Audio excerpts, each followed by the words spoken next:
As we begin to roll into the warmer months, many of us will find ourselves itching to get back on the road again.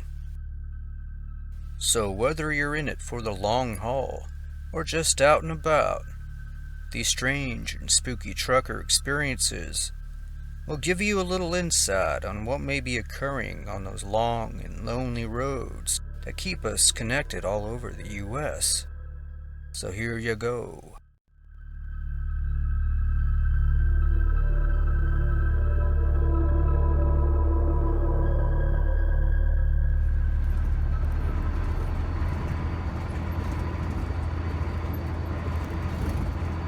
Story 1. Late one night in April, I had just filled up at a Sinclair near Park City in Utah and was carrying a load of timber to Reno, Nevada. I was looking at a solid 7.5-hour haul ahead of me, or around 550 miles. And let me tell you, the road between these two cities is both long and lonely if you're following the 80. Well, about 4 hours in, near the small town of Carlin in Nevada, I pulled into a 24-hour travel center to drain the tank, so to speak, check my tire pressure, and grab a hot cup of bitter gas station brew. There were only a few other folks at the travel center, otherwise all was calm and quiet. But on my way out of the store, I heard a voice of a woman saying hello to me to my right. I turned to see a young and attractive 20-something-year-old woman holding a duffel bag in both arms. She was a bit dirty and disheveled, but otherwise seemed to be somewhat level-headed. She explained to me that her ex-boyfriend dropped her off and abandoned her at the center after an argument they had. She asked if I might be willing to drop her off at the next town down the road, at around Battle Mountain. At the time, I had been a lone ranger for a long while, and was most certainly open to the idea of a little female companionship, so I accepted. I bought her a hot cup of joe, and we'd gotten to talking a little bit more before she jumped in and we headed west. It would only be a short 40-minute drive, but what occurred in that short amount of time in that small section of road still haunts me to this day. We began the drive with small talk and chatted about trucker life. She explained her situation a bit more before revealing how she actually ended up at the travel center. But this is where it gets weird. She stated that nobody else at the truck stop would help her, even when she offered them gas money. In fact, she stated that nobody even acknowledged her presence. Now this got my attention as she was attractive, but what did those folks see or know that I didn't? Why didn't they help her? Something about this whole situation seemed off. Personally, I didn't receive any red flags from the woman, as I'm a big fella, so if she tried anything, I was quite confident I could handle it. Even though I wasn't really getting any bad vibes from her, I felt a sense of sadness come over me. At one point, silence filled the cab and she nodded off to sleep. Poor thing looked exhausted, probably needed it. I began fiddling with the radio, trying to pick up something more relaxing, or maybe even a weather report, as it had been raining the last week or so. The silence was then interrupted by a loud burst of radio static, and the instrument panel on my rig flickered. Well, that was odd, I told myself. Hoping it hadn't awakened the girl, I turned to see an empty passenger seat right next to me. I nearly slammed on my brakes, spilling hot coffee all over my lap. But even the pain from the hot brew wasn't enough to stop me from the world of disbelief I was in. The woman had vanished, along with her belongings. The passenger door was still shut, and the window still rolled up. I must have sat there on the side of that highway for over an hour, trying to figure it all out. Hell, I even got out and examined the brake path I had created when I first reacted to her strange disappearance. I backtracked, walked the highways, searched the nearby fields, I even searched the belly of my truck and between the tires, but no sign of her was anywhere. There was nothing I could do at this point, as the woman was gone. Then I started to wonder if I was completely delirious and had imagined the whole thing, as I was a bit sleep deprived. But when I returned to the cab and saw the half-empty cup of coffee that I'd bought her sitting exactly where she had left it, I was convinced that I had just picked up a ghost or spirit of someone who once hitchhiked the area. There was no other explanation for my experience, and the only logical one was a paranormal one. This would explain why nobody at that travel center would help her. They couldn't even see her. But then the question remains, why me? Do I have some unknown ability to see and communicate with ghosts? Was the woman a victim of a serial killer? Regrettably, I never did get her name, so I couldn't do much of a search. But I will tell you, many unfortunate souls have perished on that stretch of road over the years, never to be seen or heard from again. Nonetheless, I sure hope that poor woman was able to get to her destination after all. Highway Henry.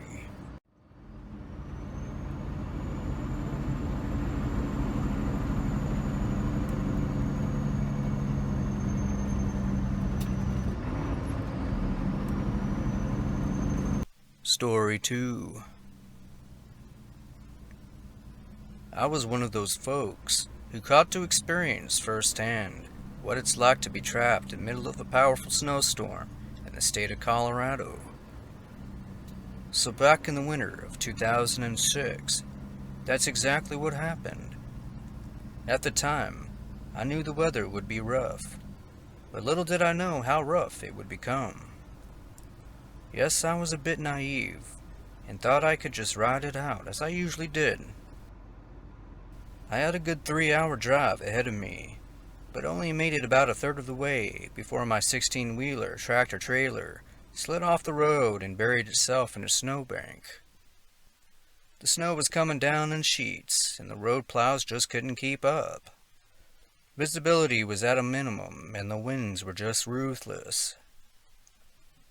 There was no way in hell I was getting out of there to flag for help until conditions improved.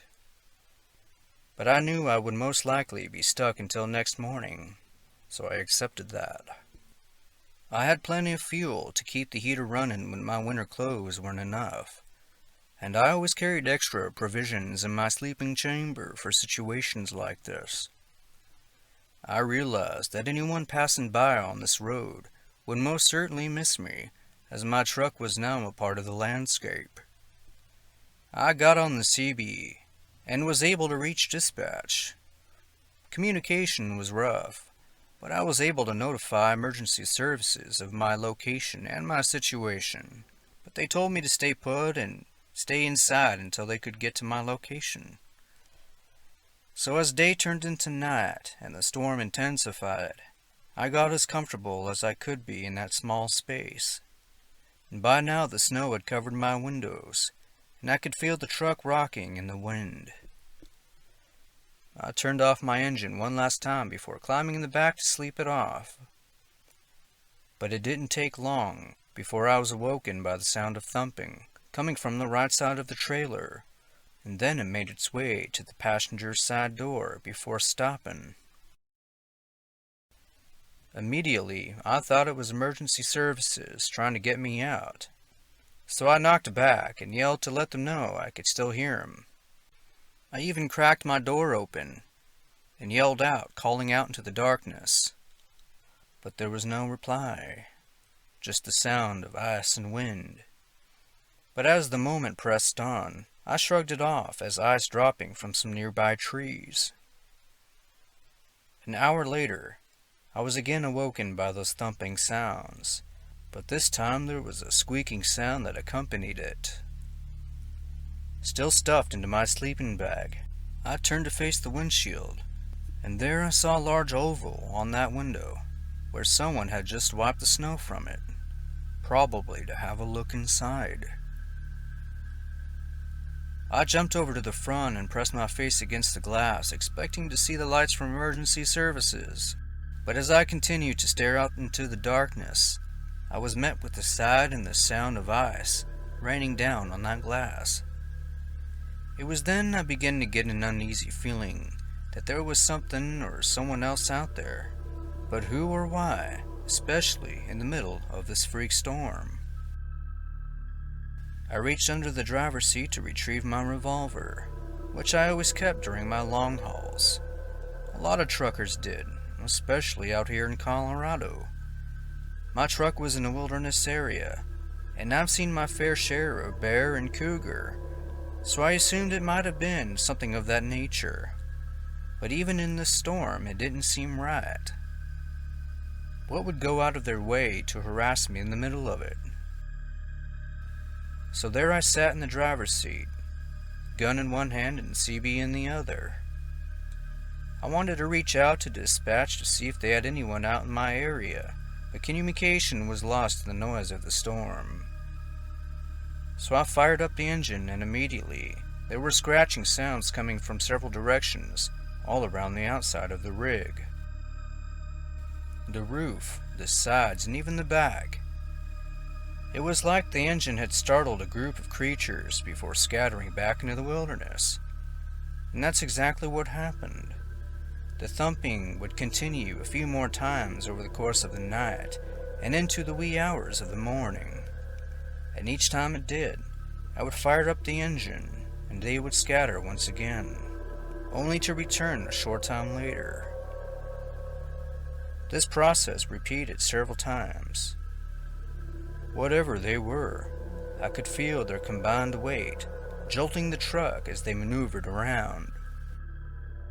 I didn't get a lick of sleep for the rest of that night, as you might imagine. Eventually the morning came, and with it the storm had dissipated and moved on, giving way to a beaming blue sky. There was 2 feet of snow covering my truck, and it wasn't long before emergency services located my position and pulled me back out onto the road.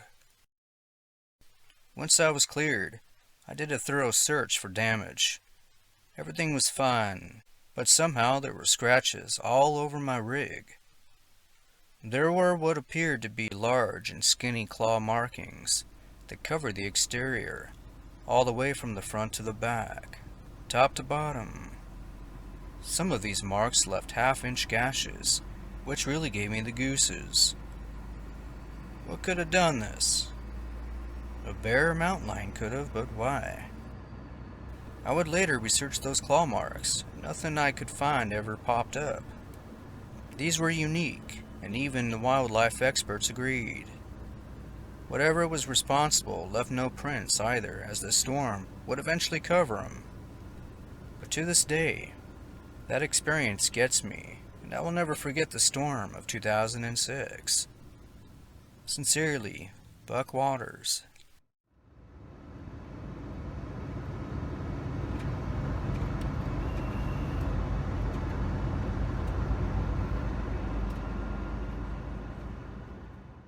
Story 3. If you ever get a chance to go visit Route 66, there are quite a few sites worth seeing, and even today you can still access certain sections of the route, though the majority of it was eventually decommissioned in 1985. The entirety of it is dotted with historic motels, roadside attractions, and many other old gems that are sure to send you back into the old western days. Standing along the 66 west of Amarillo, Texas, is Cadillac Ranch, a row of 10 caddies, half buried in the earth, standing up facing west, ranging from the 1949 Club sedan to the 63 Sedan DeVille, a sure stop for any car enthusiast or anyone in the area. Last spring, as the pandemic began to take shape, I took a little road trip out there to get away from the chaos of Austin life. So on the 3rd day of my trip, I arrived at the ranch just off I-40. I'd gotten there a little late in the day, about 3 or 4 that afternoon. There were a couple of other folks walking back from the side, which is around a quarter mile from the main road. So when I set out and eventually arrived, I held the whole thing to myself. I took my sweet time admiring the graffiti-covered cars. One by one, I examined them, from oldest to newest, paying attention to their tail fins and the evolution of their design. About halfway down the row, something else captured my attention. For as far as the eye can see, the entire area is one big open field, and you can see everything for miles, especially on a crystal clear April afternoon. But there was something in that movement that continued to intrigue me. After a moment, I realized I was looking at a shadow on the field, but there was nothing above it that I could see. Well, that shadow was moving toward the attraction where I was at. As I continued to watch the strange anomaly, I then noticed the shape maneuvered in a swinging motion. If I had to guess, whatever was making that shadow couldn't be higher than 10 feet or so, judging from the opacity of it. It was following a cursive pattern, but definitely moving forward as it was doing so. And as the dark mass began to draw near, another strange detail popped out to me. That shadow was fluttering, as if whatever was making it had wings or a cloak. Something invisible and unseen to the naked eye was gliding above that field. My observation of it was validated when I began to hear a snapping and crackling sound, like that of a tarp in the wind. It reminded me of wings or something flapping in the air. This was enough for me to turn around and start making my way back to the ram. At this point, the thing was about 50 yards out, and the closer it got, the more I realized the sheer size of it. Judging from the towering shadow it made, the thing must have been around 8 or 9 feet tall, and just about the same in width, from wingtip to tip, if it even had wings. But I was done trying to figure this thing out. I had to get back inside my truck. Despite my feeble attempts to outrun it, I could hear those swooshing sounds gaining up on me. And when I turned to see how close it was, it disappeared out of sight. My relief was short-lived though, as I noticed the shadow was now ahead of me on that dirt path. It was now circulating my position, and began making an odd sound that I can only describe as a coffee maker that was about to finish brewing. I know, quite a weird description for something like that, but that was the first thing that came to mind when I heard it. I was about 30 feet or so from reaching my truck when I removed my jacket as to ward off whatever was chasing me. The shadow darkened as it drew near the earth.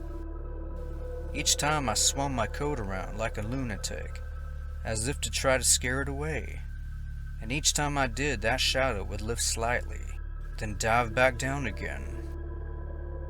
The swooshing was loud this time, and I can actually feel the breeze it was creating as it repeated this several times.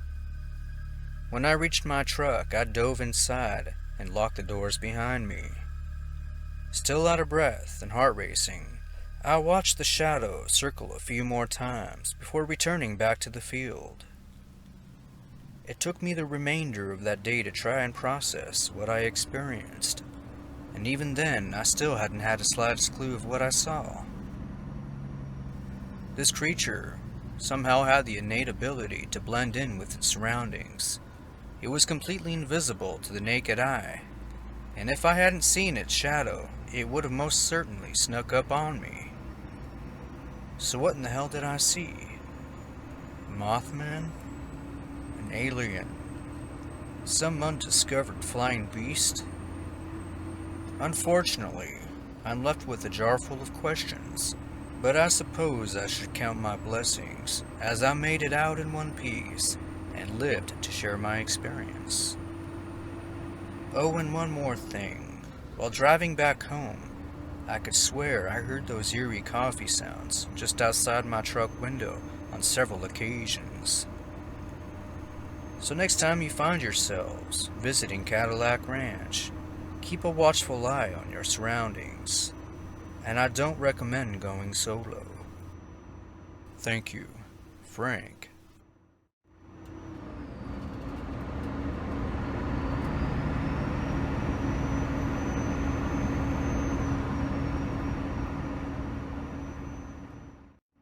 Story 4.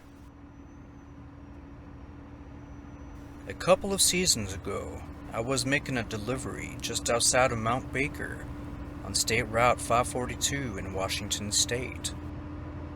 It was a cold and foggy April night, and I was about 6 hours away from my destination.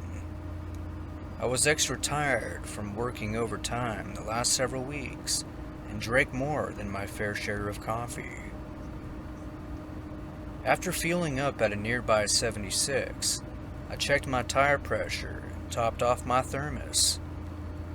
Traffic was light. A good night, I told myself.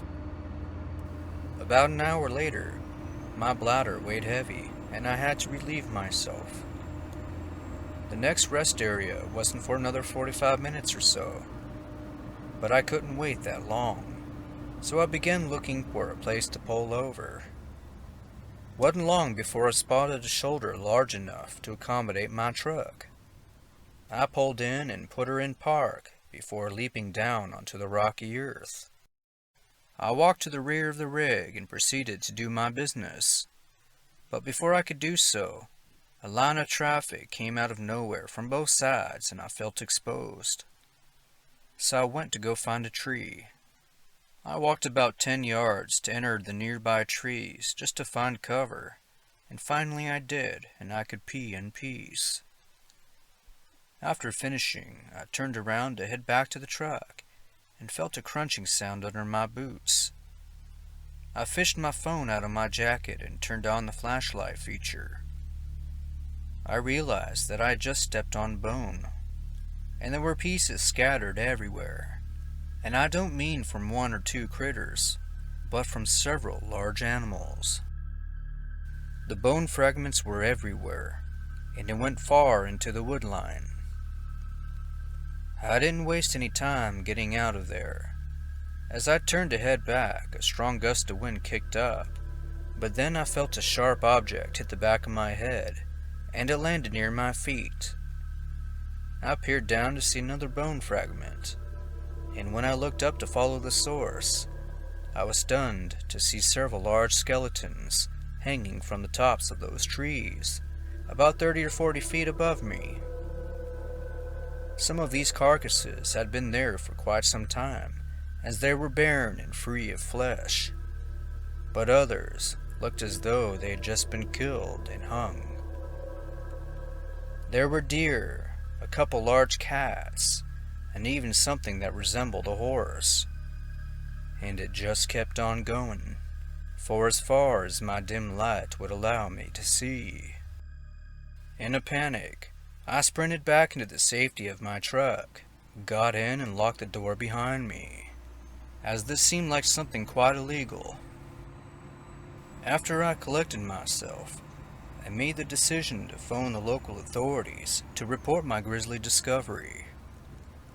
I gave them all the details I could remember, including the location. They thanked me and stated it was probably the work of poachers in the area. But something else told me that wasn't poachers. If it was, why the hell would they leave everything? I myself have done my fair share of hunting, and this was different. It didn't make sense to me then, and it sure as hell still doesn't make sense to me now. Even my hunting buddies would agree. So what in the devil was this place? The carcasses didn't appear to be strung up with rope or any other kind of man-made apparatus. It was like they had been strategically placed there, wedged between some branches or whatever. I sure as hell hope the authorities took a nice hard look at the area and were able to get to the bottom of it. Thank you for sharing my experience. Lewis.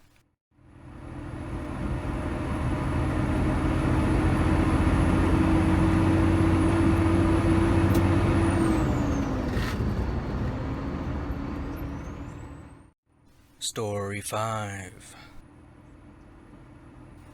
While it's true that Wyoming has a lot of beauty to offer, it also has some flat-out boring drives, pun intended. The roads are long and straight, the landscape is desolate and barren, and it's often a couple hundred miles between rest stops. Last summer, I was trucking east on a long stretch of I-80 from Rawlings to Rock Springs. I made the drive a couple of times a month for work and was quite familiar with the area. Occasionally, I would stop at a shoulder between rest stops that offers a nice view of Elk Mountain and the red rocks of Sweetwater County. So on this particular hot June afternoon, that's just what I did. I emptied my bladder, checked my tire pressure, and spent a moment organizing the front of my cab. After that, I fired up a smoke and examined the horizons, admiring the beauty. The rolling hills sat still on the golden landscape under the vibrant blue skies of the Wyoming vastness. The occasional truck or vehicle whined on by before disappearing into the sea of the desert, leaving the region silent again. A gentle breeze kicked up from the north, providing a short but sweet sigh of relief. These are the moments that I enjoyed most about my job. As I stood there lost in my thoughts, my attention was suddenly adverted off into the distance in front of me. About 100 yards out, beyond both lanes of the 80, there was a dust cloud that had formed, rising, as if someone was hauling ass out in the middle of that desert. The puffs of dust only grew in size, which led me to believe that whatever was making it was moving forward in my direction. As I continued to study this peculiar sight, I realized that it wasn't a vehicle I was looking at, but some kind of animal that was galloping on the horizon. But the problem was, I couldn't figure out what kind of animal it was.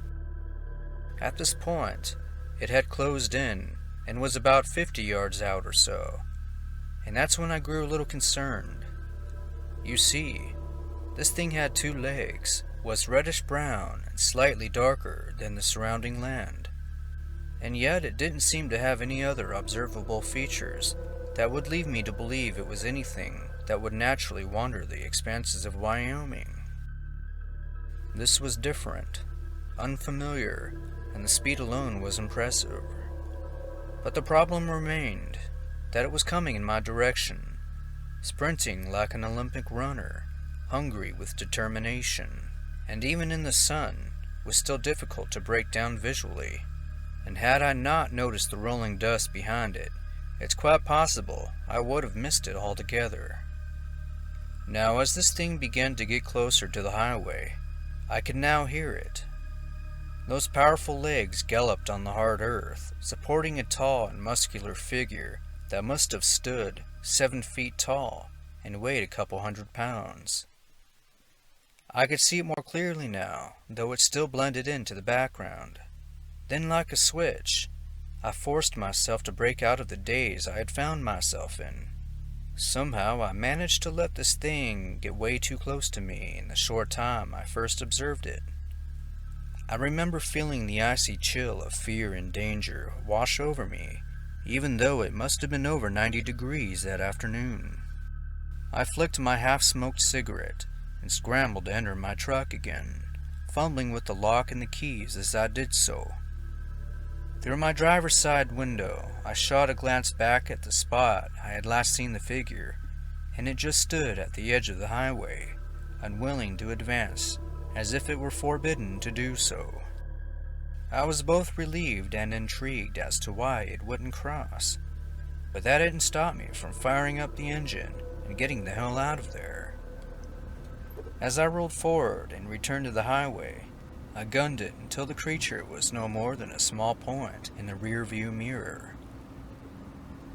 My drive back was short, but my thoughts were long as I struggled to process what I had seen. It wasn't man nor animal. but almost like a blending of the two in a weird way. But I couldn't shake the fact that it was coming for me, or at least it seemed like it.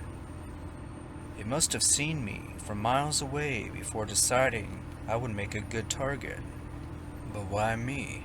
I'm just a random truck driver that decided to pull over for a bit. What would have happened had this thing actually reached me? I try not to think about it. I suppose I'm lucky though, as this could have happened at night instead. Was this some kind of cryptid we occasionally hear about from others' experiences that live in the area? I guess you can say now I'm a part-time trucker and part-time investigator. And maybe next time it happens, I'll be equipped with a camera and a firearm. That's for damn sure. Thank you, Rusty. Sanjay.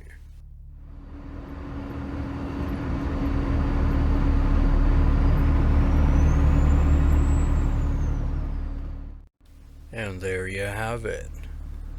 Just a few more spooky trucker experiences submitted by our listeners. Thank you for listening, and you'll hear from me soon. Good night.